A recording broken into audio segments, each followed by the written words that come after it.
Dios le bendiga, hermanos. El día de hoy vamos a ver un mensaje que está basado en el Evangelio de Marcos, capítulo 4, verso 35.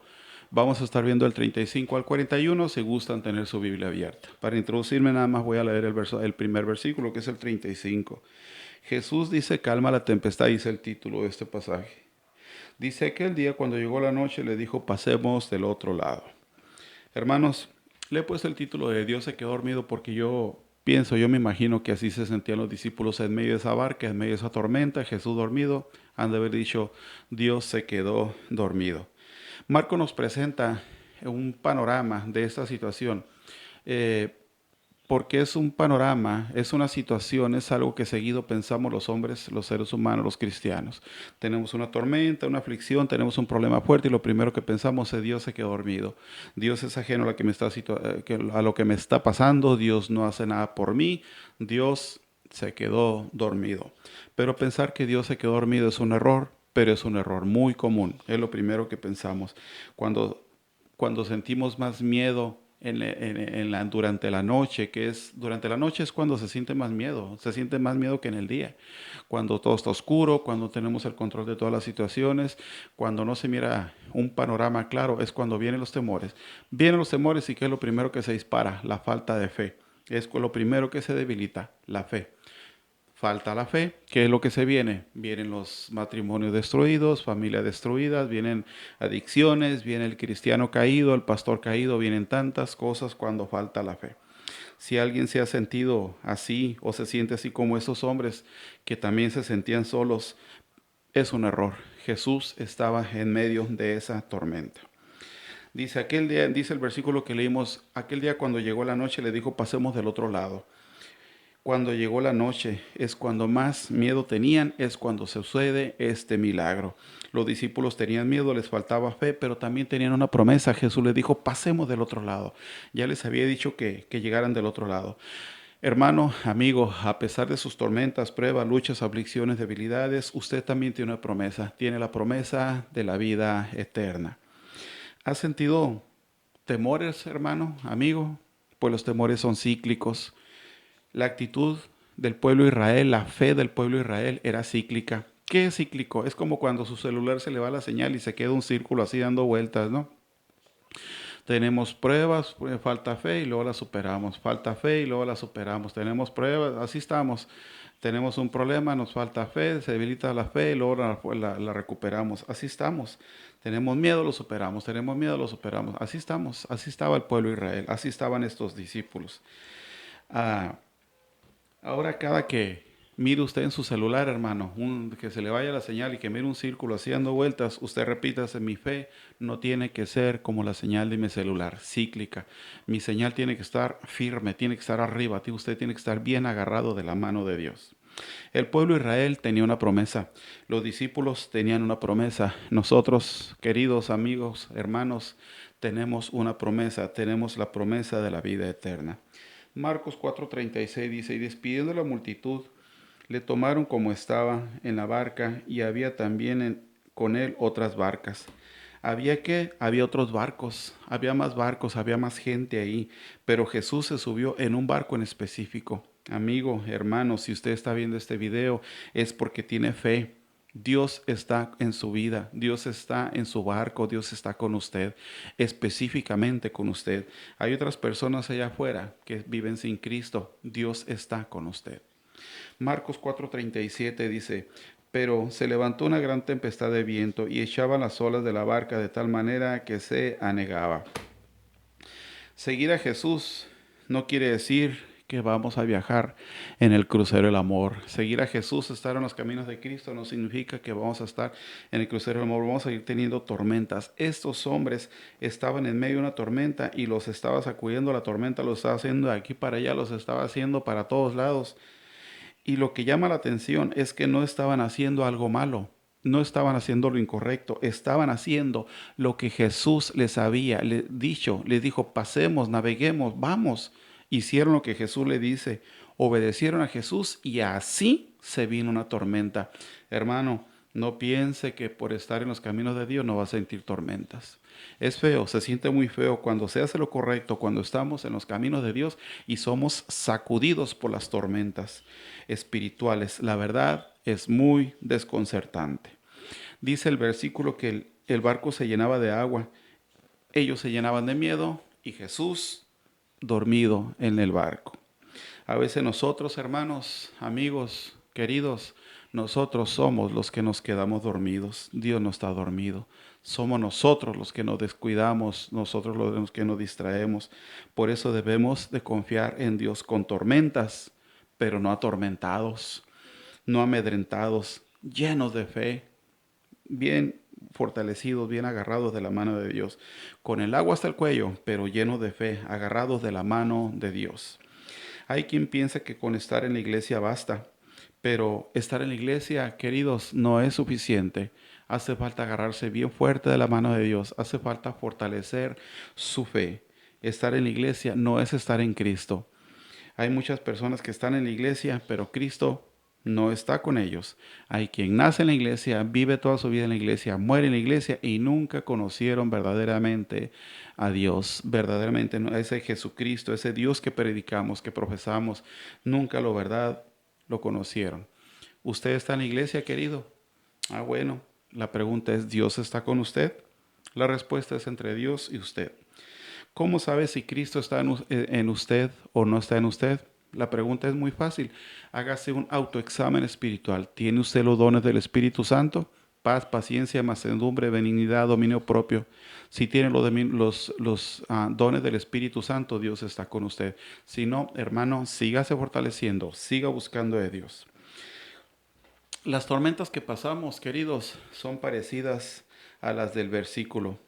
Cristianos, cristianos, pero con miedo. Cristianos, cristianos, pero nos falta fe. Así somos a veces. Marcos 4:38. Y él estaba en la popa durmiendo sobre un cabezal. Y le despertaron y dijeron, Maestro, ¿no tienes miedo que perecemos? No tienes cuidado, le dicen. Casi, casi lo regañan. Le reclaman literalmente eso.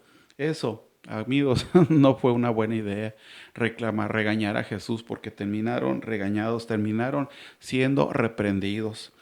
Debemos tener cuidado porque Dios nos habla. Dios habla a nuestras vidas y si no hacemos caso nos reprende. Les dijo, pasemos del otro lado. Primero les habló con ellos, le dijo, pasemos. No entendieron, terminaron regañados.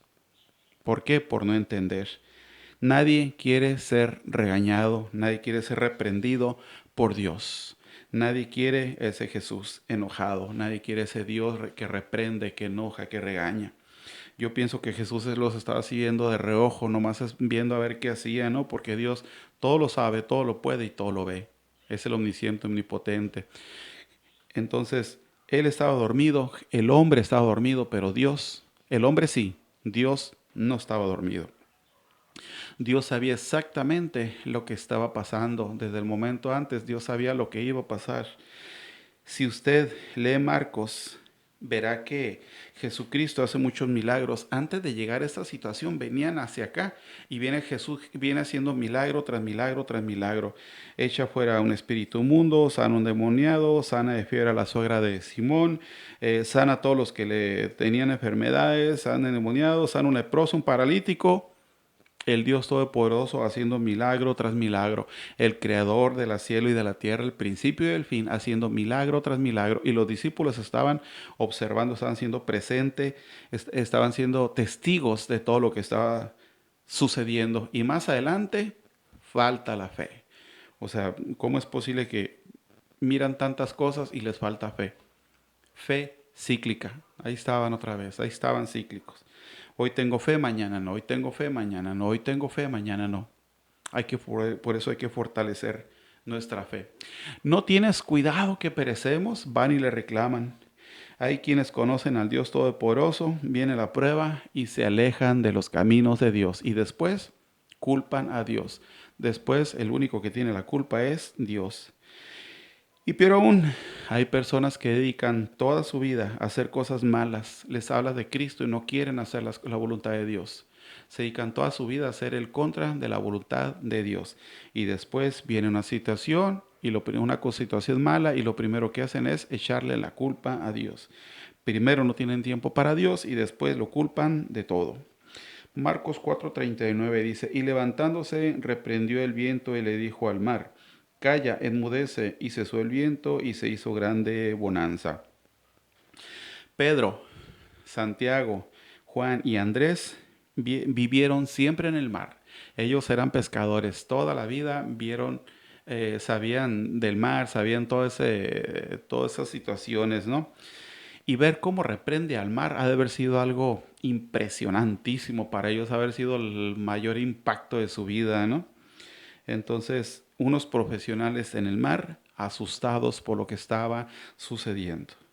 Algunos pasajes de la Biblia asustan, querido. Algunos pasajes dicen, por ejemplo, hay un pasaje que dice, en la vida tendrás aflicciones. Nos está avisando, nos está diciendo que vamos a tener aflicciones. Si usted está vivo, si usted está escuchando, viendo este video, hermano, amigo, querido, va a tener aflicciones. Eso asusta, ¿verdad? Porque hay de aflicciones, aflicciones, pero debemos estar en calma, porque Jesús dice, pero confía, tendrás aflicciones, pero confía, porque yo he vencido, ten confianza. En medio de la tormenta, en medio de las aflicciones, ten confianza. Pero a veces en las pruebas es difícil confiar, lo reconozco. A veces es difícil tener nuestra fe bien cimentada, ¿no? Por eso debemos aumentar nuestra fe, fortalecer nuestra fe. Jesús en calma, los discípulos atormentados, las verdaderas, las verdaderas tormentas las hacemos nosotros. Hay veces, hermanos queridos, que nosotros nos ahogamos en un vaso de agua. La vida tiene problemas verdaderamente serios, pero también hay veces que nosotros nos ahogamos en un vaso de agua. Un poquito de agua y ya es suficiente para ahogarse, para hacer una tormenta. Ese barco estaba en buenas manos, ese barco estaba en las manos de Dios. Usted está en buenas manos, usted está en las manos de Dios. A veces la tormenta está en el camino que la misma gente escoge. A veces que a la gente le dices, sigue este camino, sigue el camino de Dios, y no, se van por otro camino, van buscando la tormenta, van buscando por dónde irse, por dónde equivocarse. Les presentas a Cristo, no quieren seguir en su propio camino. Marcos capítulo 4, verso 40. Y les dijo, ¿por qué estás así amedrentados? ¿Cómo no tenéis fe? ¿Cómo no tienen fe? Le dice, lo regaña. Dice, ¿cómo no tienen fe? Debemos tener cuidado porque en su pequeña tormenta le reclaman a Dios y terminan regañados. ¿Sabe por qué tenían tanto miedo? Porque la fe, hermanos, no se puede almacenar. La fe no es como cartón que tú puedes almacenar y ya que tengas bastante, utilizarlo cuando necesites, ¿no? La fe no es así. Con la fe de un problema no puedes arreglar el problema que sigue. La fe de un problema es de ese problema y en el siguiente problema vas a tener que fomentar la fe para ese problema. Por eso siempre va a ser el mensaje, aumenta la fe, fortalece tu relación con Dios, agárrate de la mano de Dios. Por eso más adelante le dijeron, Señor, aumentanos la fe. De los mismos discípulos, y Jesús les dice, si tuvieras fe como un grano de mostaza, lo moverías esta montaña aquí para allá y se moverá para ti. Jesús le regaña, Jesús lo reprende. Su fe no aumenta, pero su temor sí aumenta. Ahorita vamos a ver por qué. Siguiendo a Jesús con miedo y sin fe. Así iban los discípulos. ¿Qué nos dice esto? Que nadie se libra de las situaciones de la falta de fe. Eran contemporáneos de Jesús y aún así les faltaba fe. Muchas veces la gente puede decir, yo por eso sigo a Jesús. Los discípulos también lo hacían y aún así les faltó fe. Una buena comparación sería Jonás. Jonás estaba haciendo lo incorrecto. A Jonás le dijeron, ve para un lado y se fue para otro lado. Estaba haciendo lo incorrecto. Estos discípulos estaban haciendo estaban haciendo lo correcto. Por eso, querido, si usted tiene un problema, no diga, ¿qué hice mal? ¿Qué es lo que estoy desobedeciendo? No, hermanos, muchas veces tenemos una tormenta y no significa que estamos haciendo algo mal. Y si mira a alguien que tiene una tormenta, no diga algo está haciendo mal, de seguro está pecando como los amigos de Job, ¿no? Que estaba pasando por las pruebas y seguro hiciste algo malo. ¿Qué cosa tan mala has de haber hecho? No se sorprendan del fuego, dice la palabra de Dios, que los ha de venir. No se sorprendan como si alguna cosa extraña. Esto es para lo que están haciendo las cosas correctas, los caminos de Dios. Si usted está en pecado, querido, esa es otra historia. Empiece a buscar de Dios. Cuando la gente se ahoga en las albercas es por miedo, es por pánico, porque se empiezan a manotear y pues el cuerpo se hunde. Si usted se está ahogando, nomás suéltese, nada de muertito, mire, su cuerpo solito va a flotar, su cuerpo nunca se va a hundir. El miedo es lo que nos ahoga, el miedo es lo que ahoga a la gente. Usted nada de muertito, usted suéltese a la mano de Dios, no se va a hundir su cuerpo jamás. Y si está en problemas, si está en pruebas, aflicciones, luchas, tormentas, suéltese, nada de muertito, pero en los brazos de Cristo, agárrese de la mano de Dios. Marcos 4:41, entonces temieron con gran temor. Es por eso que le digo, Jesús lo reprende y en vez de que su temor baje, su temor aumenta. Dice el 41, entonces temieron con gran temor y se decían uno al otro, ¿quién es este que aun el viento y el mar lo obedecen? ¿Quién es este? Me llama la atención la pregunta de este versículo. ¿Quién es este? Todavía no conocían a Jesús. Todavía no sabían quién era Dios. A pesar de que estaban con Él, viendo milagro tras milagro, no lo conocían. Resulta increíble que a estas alturas del partido hicieran ese tipo de pregunta. ¿Quién es este? En el capítulo 1 de Marcos, si usted lee Marcos, en el capítulo 1 va haciendo milagro tras milagro, tras milagro, tras milagro, tras milagro, y los discípulos lo están viendo, van con él, son testigos, y todavía preguntan, ¿quién es este? Santo Dios. Hoy en día las iglesias están llenas de gente que no conocen a Dios. Hoy en día los pastores, las iglesias están llenas de pastores que no conocen a Dios, no conocen al Dios que predican. Es cosa tremenda, qué increíble. Estos hombres eran pescadores. Querido, usted sabe que los pescadores tienen mapas náuticos, los cuales le dicen dónde va a haber tormentas, cuándo sí, cuándo no, la luna llena. Los pescadores tienen ese tipo de mapas náuticos que los advierten de los peligros, los advierten de las aguas turbias. Hermano, usted también tiene algo que lo advierte de las aguas turbias y ese mapa se llama la palabra de Dios, se llama la Biblia. Usted también tiene en sus manos, querido, algo que lo advierte de las situaciones que van a venir, pero aquí le dice cómo enfrentarlas. Se llama la Biblia. Un pescador sin su mapa náutico no llega a ningún lado. Usted, querido, sin su instructivo, sin su libro de vida, no llega a ningún lado. Algunos versículos parecen avisos de severas tormentas, algunos versículos nos advierten de situaciones que hemos de pasar. Hay muchos tipos de tormentas, hay muchos tipos de situaciones, pero muchas veces nosotros hacemos una tormenta hasta porque se nos va la señal del wifi. Se nos va el wifi, se nos va el internet y hacemos una verdadera tormenta de la nada. Pero, ¿qué hacer con las verdaderas tormentas? ¿Qué hacer cuando tenemos un problema verdaderamente fuerte? Hay unos problemas que nos cansan, que nos duelen, que nos van secando. Hay tormentas de injusticia, que injusta es la vida a veces, ¿verdad? Y cuando la injusticia viene de un cónyuge o de un familiar, ¿cómo duele esa situación? En medio de esa injusticia, Dios no está dormido. En medio de lo que le está pasando, Dios no está dormido. Jesús está viendo lo que pasa. Dios sabe lo que está pasando. Y recuerde que la verdadera tormenta está en la Biblia. La verdadera tormenta se llama crucifixión. Y la verdadera tormenta la vivió Jesucristo y fue crucificado por usted y por mí. Por eso fuimos comprados a precio de sangre. Las tormentas de la vida nos enseñan que por mucho que creamos que sepamos de algo, queremos conocer algo perfectamente, aún así siempre necesitamos de Dios. Estos hombres sabían mucho del mar, estaban en el mar y necesitaban a Dios. Estos hombres lo conocían muy bien. Hermanos, quiero dejarlos con la bendición bíblica, que es Apocalipsis capítulo 2, verso 21, dice: la gracia de nuestro Señor Jesucristo sea con todos ustedes. Amén. Si este mensaje fue de bendición para ti, dale like, compártelo. Si quieres apoyar este ministerio, suscríbete a mi canal. Dios les bendiga. Nos vemos próximamente con otro video.